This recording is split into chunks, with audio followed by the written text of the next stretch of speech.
دەستگای ڕوانگە براوەکانی پرۆژەی کتێبی ڕوانگە بۆ ساڵی 2020 ڕادەگەیەنێت.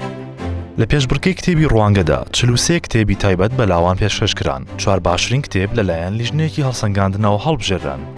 لیژنەی هەڵسەنگاندنی کتێبەکان: قانع خورشید، شاد محەممەد، ئیسماعیل تاهیر.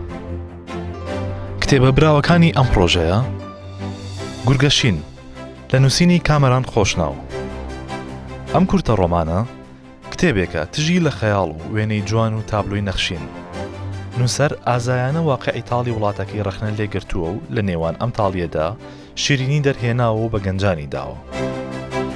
گرفتەکانی گەنج لە کۆمەڵگەی کوردیدا هۆکار و چارەسەر لە نووسینی عومران مەزهەر. ئەم کتێبە خستنەڕووی گەورەترین و ڕێشەییترین گرفتەکانی گەنجانە. نووسەر بە گوشراوی چەند کێشەیەکی بنچینەی لاوانی دەستنیشان کردو و دەستی بۆ هۆکارەکانیان بردووە و هەوڵی داوە بە کورتی چارەسەرەکانیان دیاری بکات. هێشتا کەسێک چاوەڕێمە لە نووسینی نەریمان کاکەسوور. کورتە ڕۆمانێکی جوان و دانسقەیە و پڕە لە خەیاڵی ورد و تەکنیکی ڕێک و زەریف.